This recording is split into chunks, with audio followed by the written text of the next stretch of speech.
నెల్లూరు వ్యాసి మైదానంలో నిర్వహించిన విద్యార్థుల సైకిళ్ల పంపిణీ వేదికగా రాష్ట్ర మంత్రి పొంగూరు నారాయణ చేసిన ప్రసంగం చదువుకు పేదరికం ఏమాత్రం అడ్డంకి కాదని, తల్లిదండ్రుల పట్టుదలే పిల్లల భవిష్యత్తును మారుస్తుందని తెలిపారు.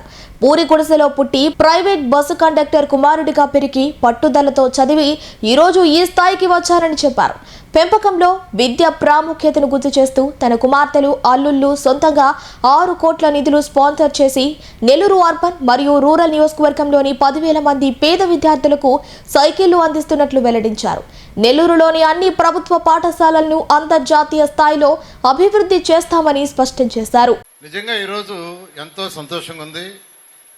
ఎందుకనంటే నేను అక్కడ రోడ్లో నడిచి వస్తూ ఉంటే ఆ పిల్లల యొక్క ఆనందానికి అరుపులకి నిజంగా ముగ్ధుడయ్యాను.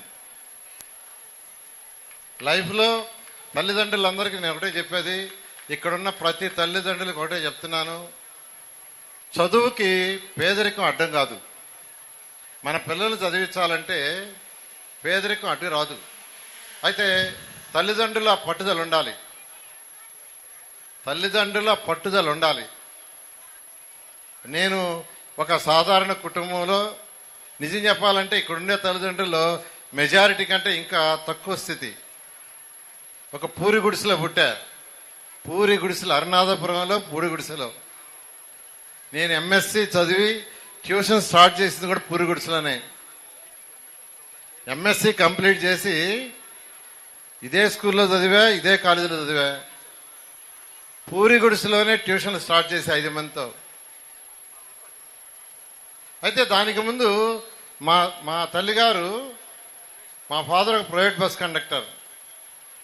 బస్ కండక్టర్, ఆర్టీసీ కాదు. ఆయన చదివింది 8వ తరగతి. మా మదర్ ఏలుముద్ర, ఆమె చదువుకోవాలా. కానీ మేము సాయంకాలం చదువుకుంటుంటే అక్కడ కూర్చునేది. పాప మాకేం తెలీదు. ఉదయం చదువుకుంటుంటే అక్కడ కూర్చునేది, నాకేం తెలీదు. మేమేం చదువుతున్నా నాకు తెలీదు. కానీ ఆమె రెగ్యులర్గా మాతో కూర్చోబట్టి కష్టపడి చదివాం. ఆ చదవటంలో కూడా ఇదే స్కూల్లో చదివింది. చదువుని గురించి 9వ తరగతి దాకా ఎవరు అంటే స్కూల్లో చదివే ఆ రోజుల్లో. 9వ తరగతి తర్వాత ఒక మంచి టీచర్ నాకు దొరికారు, నారాయణమూర్తి గారని. ఒక మంచి టీచర్, ట్యూషన్ మాస్టర్. ఇక్కడ లక్ష్మీ ఫ్యాన్సీ స్టోర్ ఉండేది ఎదురుగా. దాంట్లో కూర్చొని చదివేవాడిని, అక్కడ సేల్స్ చేస్తూ. ఎదురుగానే కరెక్ట్గా ఆపోజిట్గా లక్ష్మీ ఫ్యాన్సీ స్టోర్ అని ఉండేది. అక్కడే కూర్చొని అక్కడే చదివేవాడిని, సేల్స్ చేస్తూ. అలా యాక్చువల్గా జీవితంలో బాగా చదవబట్టి ఈరోజు ఈ స్టేజ్కి వచ్చా. పిల్లలందరికీ చెప్తున్నాను, ఇదే స్కూల్లో నేను 10th క్లాస్ చదివినప్పుడు ఫెయిల్ అయ్యాను. ఈ స్కూల్లో 10th ఫెయిల్ అయ్యా. అయితే ప్రభుత్వం మళ్ళీ 2 గ్రేస్ మార్కులు ఇస్తే మళ్ళా 3 నెలల్లో పాస్ అయ్యా. ఆ తర్వాత ఇదే కాలేజీ ఇక్కడ ఇంటర్మీడియట్ 2 years చదివా. అయితే ఫెయిల్ అయిన తర్వాత రియలైజ్ అయ్యా, నా ఫ్రెండ్స్ అందరూ ముందుకు పోవటం, నేను వెనక్కి రావటం. అయితే అదృష్టవశాత్తు ఆ 2 మార్కులతో ముందుకు పోయిన తర్వాత నాలో పట్టుదల పెరిగి చదివా. ఇదే కాలేజీలో 3 సంవత్సరాలు డిగ్రీ చదివాను. 3 సంవత్సరాలు university first. MSc SC university 2 సంవత్సరాలు యూనివర్సిటీ ఫస్ట్. ఒక ఫెయిల్ అయిన స్టూడెంట్ మళ్ళా యూనివర్సిటీ ఫస్ట్ ఇక్కడ 3 ఏళ్ళు, అక్కడ 2 ఏళ్ళు అయ్యానంటే దానికి కారణం ఏంటంటే విద్య ఇచ్చిన టీచర్. నాకు నారాయణమూర్తి గారు అనేవారు బేసిక్ ఇచ్చారు. అంటే మనకు ఎవరైతే చేశారో వాళ్ళని మనం చెప్పుకోవాలి. అందుకే ప్రతి టీచర్లకి నేను చెప్పేది ఏంటంటే పిల్లలకి బేసిక్ కాన్సెప్ట్స్ ఇవ్వండి అని. ఇలా అంచెలంచెలుగా ఎదగటం.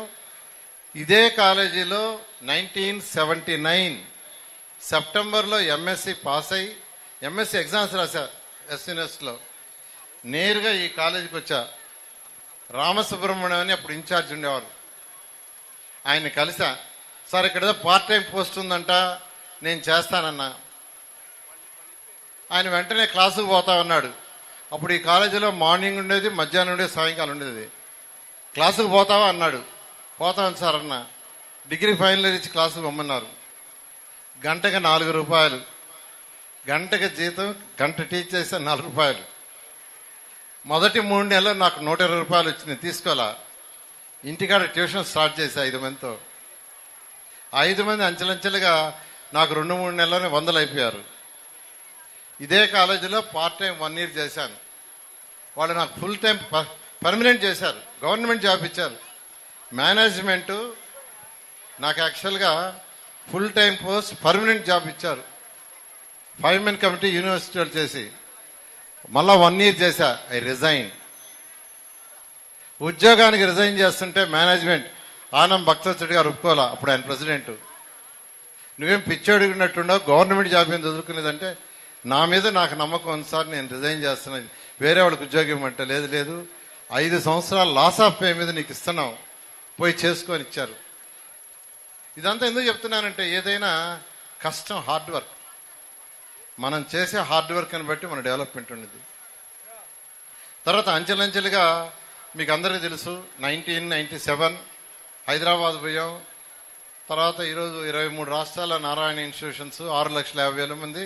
అన్నిటికంటే సాటిస్ఫాక్షన్ ఇచ్చేది 60,000 మంది ఎంప్లాయీస్ ఈరోజు నారాయణ గ్రూప్లో 1వ తేదీ జీతం తీసుకుంటున్నారు, పిఎఫ్ ఈఎస్ఐ కట్టి. అది నాకు ఎంతో సాటిస్ఫాక్షన్. ఎందుకు చెప్తున్నానంటే తల్లిదండ్రులందరూ మీకు అందరూ చెప్తున్నా, మీ ఆస్తిపాస్తి ఏంటంటే మీ పిల్లల చదువే. మీ పిల్లల చదువే మీకు ఆస్తి. మా అమ్మగారు నన్ను చక్కగా చదివించబట్టి ఆమెకి చదువు రాకపోయినా ఆలు కూడా తెలియకపోయినా, రాయటం ఏబిసిడీలు తెలియకపోయినా పక్కన కూర్చున్నది. అలా ఈరోజు ఈ స్థితికి వచ్చామంటే కారణం. అందువల్ల ప్రతి తల్లిని నేను రిక్వెస్ట్ చేసేది, పిల్లల్ని బాగా చదివించండి. ఇదే స్కూల్లో 10th క్లాస్ చదివేటప్పుడు ఆ రోజు మధ్యాహ్న భోజన పథకం లేదు, లేదా ఇంటి నుంచి క్యారియర్ తెచ్చుకునే సిస్టమ్ కూడా లేదు. మధ్యాహ్నం 1 to 2 బ్రేక్ అయితే ఇక్కడి నుంచి అరుణాచపురం పోయి నడిచి భోజనం చేసి మళ్ళా ఇక్కడికి 2 గంటలకు వచ్చి క్లాస్కి తినేవాళ్ళం. నాకు అవన్నీ గుర్తుండాయి. అందుకనే నెల్లూరు రూరల్ కానీ సిటీ కానీ రెండిట్లో ఉన్న ప్రతి ఒక్కరికి సైకిల్ ఇవ్వాలనే ఉద్దేశంతో శ్రీధర్ రెడ్డి గారు కూడా నన్ను అప్రోచ్ అయ్యారు. సార్ మీరు సిటీయే కాదు నెల్లూరు కూడా ఈక్వల్గా చూడాలని. నేను ఒకటే చెప్పా, రెండింటి కలిసి డెవలప్ చేస్తాం, ఇద్దరం కలిసి రూరల్ సిటీ డెవలప్ చేస్తామని. రెండిట్లో ఉండే పిల్లలందరికీ ఇవ్వడానికి 10,000 స్కూల్స్ మా పిల్లలు, మా కుమార్తెలు అల్లుళ్ళు ముందుకు వచ్చి వాళ్ళు యాక్చువల్గా 6 కోట్ల రూపాయలు ఇది సిఎస్ఆర్ కూడా, అంటే కంపెనీ సిఎస్ఆర్ కాదు, వాళ్ళ జీతం వాళ్ళకి వచ్చే డబ్బుల నుంచి వాళ్ళు యాక్చువల్గా 6 కోట్లు స్పాన్సర్ చేశారు. ఇప్పుడు 7,000 సైకిళ్ళు ఇప్పుడు ఇస్తున్నాం. మిగతా 3,000 కూడా రావాలి, మార్చి నుంచి వస్తున్నాయి. ఇంకా లేట్ అయిపోతే ఇబ్బంది అవుతుందని 7,000 ఇప్పుడు ఇస్తున్నాం. మిగతా 3,000 కూడా రాబోయే 2 or 3 monthsలో అవన్నీ తెప్పించి కంప్లీట్ చేస్తాం. నేను అందరికి ఒకటి చెప్పేది, పేదరికం చదువుకు అడ్డం కాదు, పేదరికం చదువుకు అడ్డం కాదు. ఈ దేశంలో ఎంతో మంది గొప్పగా Abdul Kalam president of India అయ్యారు. ప్రెసిడెంట్ ఆఫ్ ఇండియా ఆయన చిన్నప్పుడు ఎంతో కష్టాలు పడ్డాడు. ప్రెసిడెంట్ పట్టుదలతో ఆ విధంగా ఎంతో మంది పేదలు నిరుపేదలు ఈరోజు దేశంలో ఎంతో మంది ఉన్నత స్థితిలో ఉన్నారు. నేను ఎలక్షన్స్కి ముందు నెల్లూరు టౌన్లో 94,000 ఇళ్ళు ఉంటే 84,000 తిరిగా. 94,000 ఇళ్లలో 84,000 ఇళ్ళు డోర్ టు డోర్ తిరిగా. ఇంకో 10 రోజులు గ్యాప్ ఉంటే 10,000 కూడా తిరుగుతున్నావు. ఈ తిరిగినప్పుడు సర్రేపల్లి కాలకట్ట, పెన్నా కట్ట, జాఫర్ కట్ట, స్లమ్ ఏరియాస్లో వాళ్ళ జీవనాన్ని చూశారు. ఆ తల్లిదండ్రుల యొక్క జీవనం, ఆ పిల్లలు, అంటే ఆ బీడీలు చుట్టుకునేవాళ్ళు తల్లులు, చుట్టలు చుట్టుకునే తల్లులు, వాళ్ళ ఆదాయం రోజుకి ఎంత వస్తుందంటే 50 రూపాయలు 75 రూపాయలు.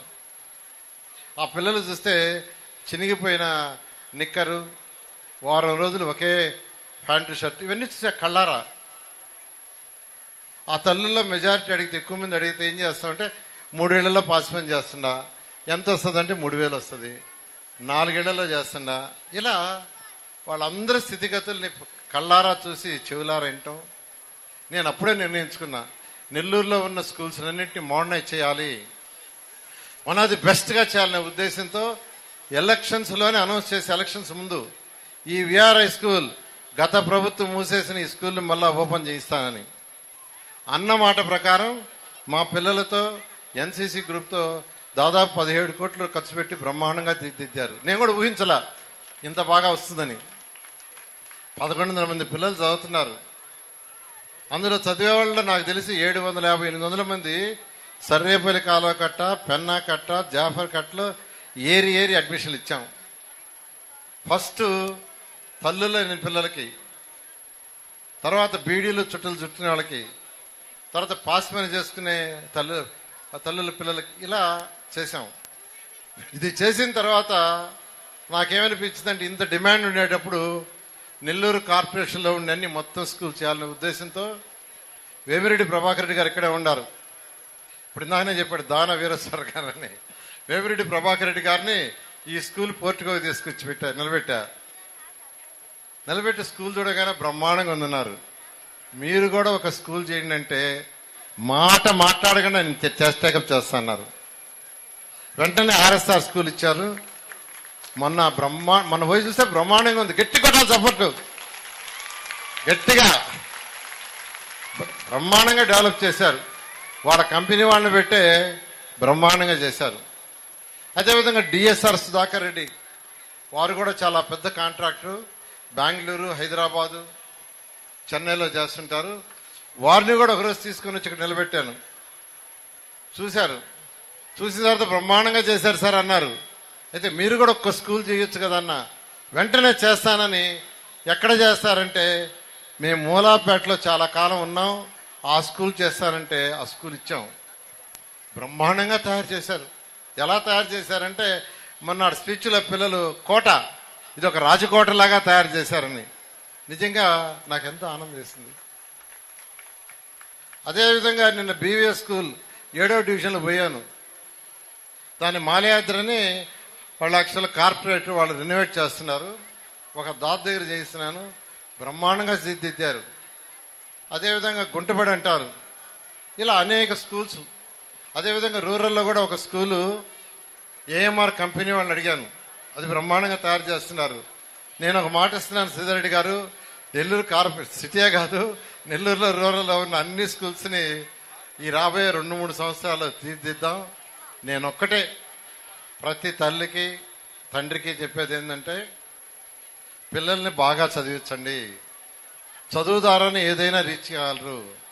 చదువు అనేది చాలా ఇంపార్టెంట్, డబ్బు కాదు. డబ్బు అనేది ఆటోమేటిక్గా వస్తుంది. అందువల్ల అందరూ పిల్లల్ని చదివించాల్సిన రిక్వెస్ట్ చేస్తున్నాను. ఏం పిల్లలు బాగా చదువుకుంటారా? వినపడలే సరిగా. తర్వాత గౌరవులైన ముఖ్యమంత్రి గారు ఈరోజు ఈ రాష్ట్రంలో అనేక కార్యక్రమాలు చేస్తున్నారు.